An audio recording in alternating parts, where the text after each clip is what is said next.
میں عمران خان سچویشن جو ہے جس طرف جا رہی تھی وہاں سے اس نے رخ بدلا ہے اور اس کے پیچھے بہت زیادہ ایکٹیویٹی ہوئی ہے.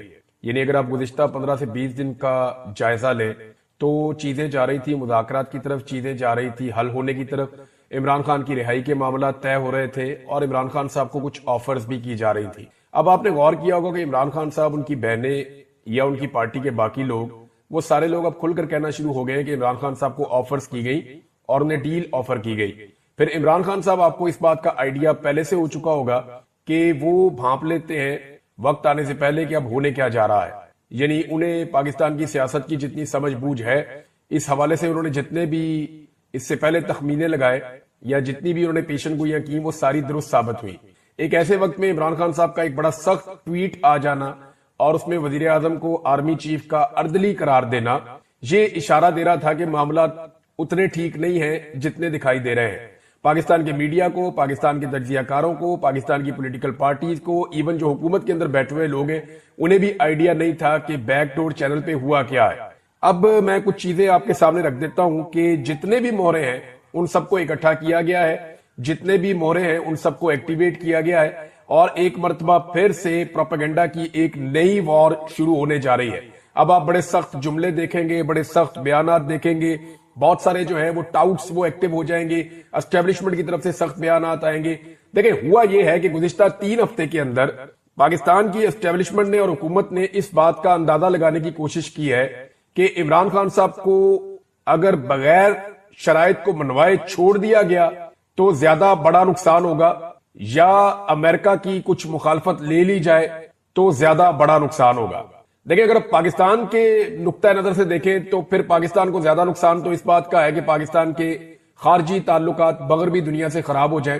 لیکن اگر عمران خان صاحب باہر آ جاتے ہیں اور عمران خان صاحب کے ساتھ تعلقات کو نارملائز نہیں کیا جا سکتا یا عمران خان کو اپنی شرائط پہ نہیں لایا جا سکتا تو پھر اجارہ داری کے لیے بڑا نقصان ہو جائے گا. میں آپ کو سمپل یہ کہوں کہ پاکستان میں پاکستان کی اسٹیبلشمنٹ کا توتی بولتا ہے. پاکستان کی اسٹیبلشمنٹ بہت طاقتور ہے. پاکستان کی اسٹیبلشمنٹ جس کو چاہتی ہے ماورائے قانون جیل میں ڈال دیتی ہے، جسے چاہتی ہے وہ جبری طور پہ لاپتہ کر دیتی ہے، جسے چاہتی ہے وہ اسے اقتدار میں لے آتے ہیں، جسے چاہتے ہیں اسے اقتدار سے نکال دیتے ہیں. پاکستان کی اسٹیبلشمنٹ کے بہت بڑے بڑے کاروبار اور بہت بڑے بڑے سٹیکس ہیں جن کے بارے میں اب ساری دنیا جانتی ہے، کوئی ڈھکی چھپی بات تو ہے نہیں. تو انہوں نے اسیسمنٹ اس بات کی ہے کہ عمران خان اور عمران خان کی پالیسی میں زیادہ نقصان پہنچائے گی یا امریکن پالیسی میں زیادہ نقصان پہنچائے گی. تو ابھی جو بظاہر دکھائی دے رہا ہے کہ وہ کسی نتیجے پر تو نہیں پہنچے، لیکن انہوں نے یہ طے کر لیا ہے کہ اگر عمران خان صاحب کچھ شرائط نہیں مانتے تو پھر عمران خان صاحب کے ساتھ کسی قسم کی بات نہیں ہوگی. دوسری جانب عمران خان صاحب شرائط مان ہی نہیں رہے. عمران خان صاحب کا جو سٹیٹمنٹ ہے اس میں آپ نے دیکھا انہوں نے کہا جی 10 سال کا منصوبہ ہے، 2 سال گزر چکے ہیں. حالانکہ عمران خان صاحب کی حکومت کو گئے ہوئے تو تقریباً 3 سال ہونے والے ہیں، تو انہوں نے 2 سال کیوں کہے؟ اس کے اوپر آپ غور کریں. لیکن اس پہ غور کرنے سے پہلے میں آپ کو ایک سٹیٹمنٹ اس شخص کی پڑھ کے سناتا ہوں جو زیادہ تر خبریں لے کر آتے ہیں اسٹیبلشمنٹ سے، اور اسٹیبلشمنٹ کے ماؤتھ پیس کے طور پہ دھمکیاں لگانے کا کام بھی جو ہے وہ ان کا دن رات جاری رہتا ہے. تو جناب ہیں تو یہ ایک صحافی، لیکن انہوں نے اسٹیبلشمنٹ کے بیہاف کے اوپر پاکستانی قوم کو بہت دھمکیاں پہنچائی ہیں اور بتایا کہ اب کیا ہونے لگا ہے، ڈنڈے بہت تیز چلنے والے ہیں، مزید ڈنڈا چلنے والا ہے. اور بہت ساری پریڈکشن غلط ثابت ہوئی، بہت ساری صحیح ثابت ہوئی ہیں. لیکن ایک چیز جو ہے وہ جو اب کہی گئی یہ بہت امپورٹنٹ ہے، میں آپ کو پڑھ کے سناتا ہوں. پیغام جو ہے وہ یہ پہنچایا گیا کہ ادارہ اپنے چیف کی پالیسی سے چلتا ہے. میں آپ کو گارنٹی دیتا ہوں 95% لوگوں کو آج کی اسٹیبلشمنٹ کا پتہ ہی نہیں ہے. تو ڈنگے ہو کر الیکشن نہیں ملے گا، وہ زمانے گئے، گھوڑے دوڑائیں. ذرا چیک کریں آج کی اسٹیبلشمنٹ کے اندر آپ کے لیے جذبات کیا ہیں. 2027 تک تصفیہ نہیں ہوگا، یہ جناب ایک مغیث علی صاحب نے رپورٹ کیا ہے. اور لیکن میں آپ کو ایک چیز بتاتا ہوں. دیکھیں، اس میں ہمیں جو غور کرنے والی بات ہے وہ یہ ہے کہ 2027 کا تذکرہ کیوں آیا اور عمران خان صاحب نے 10 سال کی بات کر کے 2 سال گزرنے کی بات کیوں کی. یہ دونوں چیزیں اس کو آرمی چیف کے ساتھ جوڑ رہی ہیں. آرمی چیف جو ہے ان کا آغاز ہوتا ہے 2022 میں، اور اگر 5 سال پورے کرتے ہیں تو 2027، اور عمران خان صاحب اگر 10 سال وہ پورے کرتے ہیں تو پھر 2032. تو یہ معاملہ اس طریقے سے عمران خان صاحب نے اور یہ محترم جو ہے ان دونوں نے بتایا. لیکن آپ ایک چیز پہ غور کریں کہ 2027 کا ذکر کیوں آ رہا ہے. 2027 میں یا تو ایک ایکسٹینشن ہو جائے گی مزید 5 سال کے لیے آرمی چیف کی یا پھر ایک نیا آرمی چیف آ جائے گا تو اس وقت تک کے لیے تو پالیسی یہی چلے گی. یعنی یہ کہا جا رہا ہے کہ جو موجودہ آرمی چیف ہے ان کی پالیسی ہے کہ اسی طرح چلاؤ معاملات, پاکستان تحریک انصاف کے لیے کوئی روم نہیں ہے. تو فوج کا پالیٹکس کے اندر جو کردار ہے وہ تو سب کے سامنے آپ کو ڈھکا چھپا تو ہے نہیں. اب جتنے بھی مورے ہیں ان سب کو ایکٹیویٹ کر دیا گیا اور ایک دم اٹیک کیا گیا ہے پاکستان تحریک انصاف کے اوپر. مریم نواز کو ایکٹیویٹ کیا گیا. آپ گزشتہ 2 دن سے مریم نواز کے لہجے کے اندر رعونت دیکھ رہے ہیں. آپ کو نظر آ رہا ہوگا کہ یہ وہی رعونت ہے جو کچھ عرصہ پہلے ہوا کرتی تھی, لیکن اس کے بعد جب ظلم اور جبر کی چکی بہت زیادہ تیز چلی ہے تو اس وقت ایک خاموشی بھی تھی. عوام کے اندر جب شدید ترین رد عمل آیا تو اس وقت ایک خاموشی بھی تھی, لیکن اس کے بعد یہ جو رعونت والی آواز ہے اور وہ جو لہجہ ہے وہ دوبارہ سے اب آپ محسوس کر سکتے ہیں. ان لوگوں کو یہ یقین دلا دیا گیا ہے کہ کچھ بھی ہو جائے پاکستان پیپلز پارٹی آپ کو چھوڑ کر نہیں جائے گی. یعنی اسٹیبلشمنٹ کی طرف سے پی ایم ایل این کو یہ یقین دلایا گیا ہے کہ کچھ بھی ہو جائے, زمین آسمان ادھر ادھر ہو جائے, جو مرضی ہو جائے, پاکستان پیپلز پارٹی کسی صورت بھی پی ایم ایل این کی حکومت سے اپنے آپ کو الگ نہیں کرے گی. یہ اسٹیبلشمنٹ کی طرف سے یقین دلایا گیا پی ایم ایل این کی حکومت کو کہ یہ اچھے بچوں کی طرح اسی تنخواہ کے اوپر نوکری کریں گے, ان کے حوالے سے کوئی پریشانی کی بات نہیں. اب مریم نواز صاحبہ جو ہے ان کو بھی ایکٹیویٹ کیا گیا.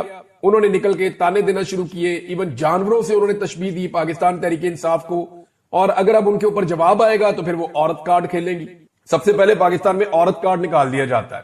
میں حیران ہوتا ہوں, پاکستان میں بہت ساری ایسی عورتیں تھیں جو خواتین کے اوپر ظلم اور زیادتی ذرا سی ہوتی تھی تو آواز اٹھاتی تھی. ان کے نام لینا مناسب نہیں ہے, بہت ساری عورتیں, آپ سب کو ان کی شکلیں بھی یاد ہیں, لیکن مجھے بہت حیرت ہوتی ہے کہ پاکستان تحریک انصاف کی عورتوں کو کیا ابھی تک عورت کا سٹیٹس نہیں دیا گیا, یا ان عورتوں کے انسانی حقوق نہیں مانے جاتے, یا ان عورتوں کے حوالے سے کسی قسم کا کوئی ہیومن رائٹس کا چیپٹر نہیں جاگتا.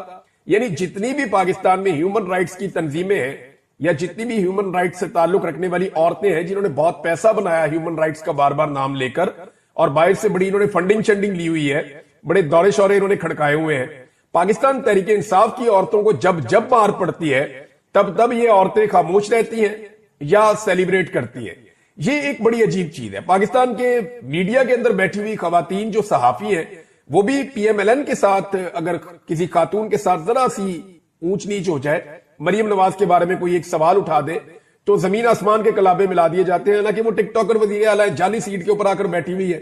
بھئی جو سیٹ ہی جعلی ہے, جو حکومت ہی جعلی ہے, اس کی کارکردگی بھی پھر جعلی ہے. کارکردگی کی تو آپ تب ڈسکس کریں نا, جمہوریت میں تو عوام فیصلہ کرتے ہیں کس کا اقتدار ہوگا.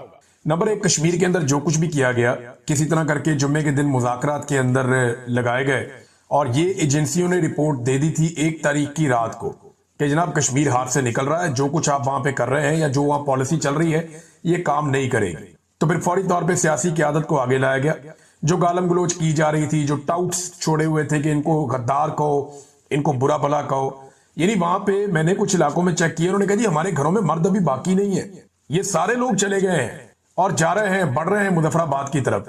تو 3 جو مین ڈویژنز ہیں, مظفر آباد ڈویژن ہے, میرپور ہے, راولہ کوٹ ڈویژن ہے, یہ سارے آگے بڑھتے بڑھتے اب کوہالہ کے اندر ایک بہت بڑے پیمانے پر عوامی اجتماع موجود ہے. اب یہ اتنے لوگ ہیں کہ سر ہی سر نظر آتے ہیں ہر طرف, عوام کا ایک سمندر ہے جو وہاں پہ پہنچ گیا ہے, اور یہ سارے رستے لوگ لڑتے ہوئے آئے ہیں. جو لوگ پونچھ سے آئے ہیں وہ تو بہت انہوں نے لڑائی لڑی ہے, اور پولیس والوں کو اور ایف سی والوں کو انہوں نے بہت مارا. اسلام آباد پولیس والوں کو آزاد کشمیر میں مظاہرین نے بہت مارا, اور وہ انہیں اس لیے مارا کہ یہ لوگوں نے مار رہے تھے. یعنی جیسے ہمیں یہ دکھ ہوتا ہے نا, کوئی یونیفارم میں بندہ بیٹھ کے زمین پہ مار کھا رہا ہے اور اسے مظاہرین مار رہے ہیں, بالکل ایسے ہی ہمیں دکھ ہوتا ہے جب یونیفارم والے اکٹھے ہو کے عام آدمی کو مارتے ہیں. ہم پچھلے 3-4 سال سے لگاتار مناظر دیکھ رہے ہیں, اور اس سے پہلے بھی ہم ماضی میں دیکھتے رہے ہیں کہ یونیفارم والوں کو مارنے کا بہت شوق ہے. یہ چاہے پولیس ہے, چاہے رینجرز ہے, چاہے ایف سی ہے, یہ بہت مارتے ہیں, لوگوں کو مارتے ہیں ڈنڈوں کے ساتھ, ٹھڈوں کے ساتھ, اور انسان کو انسان سمجھتے ہی نہیں, حتیٰ کہ انسانوں کو گولیاں بھی مار دیتے ہیں. لیکن جب یہ قابو آ جائے عوام کے تو پھر عوام بھی مارتی ہے. تو پھر اب رونا کس بات کا, اب تکلیف کس بات کی؟ معاملہ تو ان لوگوں کا ہے جو انہیں لڑاتے ہیں آپس میں. یعنی محسن نقوی گیا اسپتال میں ویڈیو دیکھ رہا تھا, کیسی بے شرمی اور ڈٹائی ہے. وہ جا کر پولیس والوں سے پوچھ رہا ہے ڈٹ کر لڑے ہو نا, مقابلہ کیا ہے نا, کیوں ان کو تو نے انڈیا بھیجا تھا, یا ان کو لڑنے کے لیے دہشت گردوں سے لڑنے کے لیے بھیجا تھا, یا یہ وہ والا ایس ایچ او ہے جس نے دہشت گردوں سے جا کے بلوچستان میں لڑنا تھا؟ بھائی آپس میں پاکستانیوں سے لڑا کے تو یہ آگے پوچھ رہا کہ ڈٹ کے لڑے ہو کہ بارڈر سے بلائے ہیں پولیس والے. اپنے شہریوں کے اوپر اٹیک کروایا, اپنے شہریوں کے اوپر حملے کروائے, اور بعد میں چوڑا ہو کے آگے اسپتال میں انہیں پھول دے کے پوچھ رہا جناب ڈٹ کر لڑے ہو, مقابلہ کیا ہے, مارا ہے. یار کیا بے شرمی ہے بھائی. پاکستانیوں کو پاکستانیوں سے لڑاتے ہیں یہ بے شرم, اور خود یہ اے سی والے کمروں میں سے نہیں ملتے, یہ نکلتے نہیں وہاں سے. یہ چار چپیڑے اس کو ان لوگوں کو پڑھیں تو ان کو پتا چلے کہ مار ہوتی کیا ہے. ان کو بھی لٹا کے باندھ کے زمین کے اوپر ان کو لتر مارے جائیں یا ڈنڈے مارے جائیں تو ان کو پتا چلے کہ ٹارچر ہوتا کیا ہے.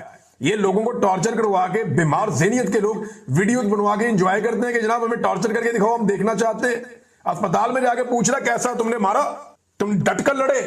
یار ان کو بارڈر پہ بھیجا تھا آپ نے, وہ کوئی انڈیا سے لڑنے گئے تھے, وہ کوئی ادھر طالبان سے لڑنے گئے تھے, یا کوئی دہشت گردوں کے ساتھ ان کی بلوچستان میں لڑائی ہو رہی تھی, یا کہ انٹرنیشنل بارڈرز پہ کہیں پہ آپ نے بھیجا ہوا تھا مشن پہ جو واپس آئے. بھئی اپنے شہریوں کو مارنے آپ نے بھیجا تھا. افسوس کی بات یہ ہے کہ دونوں طرف لوگ مارے بھی گئے, دونوں طرف لوگ زخمی بھی ہوئے. اب کشمیر پاکستان سے مختلف ہے, وہ لوگ خالی مار نہیں نہ کھاتے, وہ آگے سے مارتے بھی ہیں.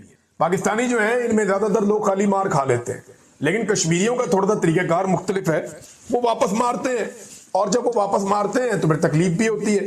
اب جو مناظر میں نے دیکھے یعنی اچھے نہیں لگ رہے مجھے دیکھنے میں, کہ ایف سی والوں کو اور پولیس والوں کو لٹا لٹا کے بٹھا کے جو ہے وہ وہاں کے مقامی لوگ آزاد کشمیر کے مار رہے ہیں, مجھے دیکھنے میں اچھا نہیں لگ رہا. لیکن اسی طرح یہ ایف سی والے اور پولیس والے وہاں پہ مقامی لوگوں کو بھی مار رہے ہیں, ان پہ بھی ٹارچر کر رہے ہیں, ان کے اوپر آنسو گیس پھینکتے ہیں, ان کے گھروں کے اندر. انہوں نے تو عورتوں کو سڑکوں پہ گھسیٹا ہے, انہوں نے تو ذلیل کیا ہے. اب میں نے عجیب چیز دیکھی کہ پاکستان کے اندر لوگ اب اس کے اوپر دکھ کرنے کے لیے تیار ہی نہیں ہے, انہیں تکلیف ہی نہیں ہو رہی یونیفارم والے لوگوں کو مار پڑ رہی ہے. وہ کہہ رہے ہیں ٹھیک ہے جی یہ بھی ایسے ہی مارتے ہیں, یہ ہماری بچوں کو عورتوں کو مارتے ہیں, خواتین کو اٹھا کے لے جاتے ہیں, یہ بہن بیٹیوں کو اغوا کر لیتے ہیں, بہوؤں کو اغوا کر لیتے ہیں, یہ بچوں کو ٹارچر کر کے ماؤں کو ویڈیوز بھیجتے ہیں, یہ معصوم بچوں کو اٹھا کے تھانوں میں لے جاتے ہیں, گرفتار کر لیتے ہیں, یہ عورتوں کو سڑکوں کے اوپر گھسیٹتے ہیں, جیلوں میں ڈال دیتے ہیں.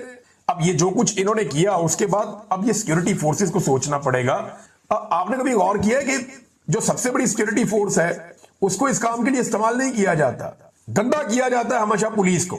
یعنی ملٹری اسٹیبلشمنٹ کے گندے کپڑے ہمیشہ پولیس دھوتی ہے, ایف سی دھوتی ہے. انہیں کہتے ہیں گندا کام ہے یہ تم کرو, بدنامی ہوگی تمہاری, ہوگی ذلت ہوگی تمہاری. کیوں یہ ادارے نہیں ہیں, انہوں نے تو روزانہ عوام کے بیچ میں رہنا ہوتا ہے, عوام کے بیچ میں جانا ہوتا ہے. بہرحال یہ ان کی حرکتیں اس وقت ناظرین جو کوہالہ میں ہے بہت بڑے پیمانے پر لوگ اکٹھے ہیں, اور چند کلومیٹر کا فاصلہ رہ گیا ہے جو آزاد کشمیر کی اسمبلی ہے وہاں سے. تو یہ مظفر آباد جب چاہیں اب داخل ہو سکتے ہیں, ان کے پاس یہ طاقت بھی موجود ہے.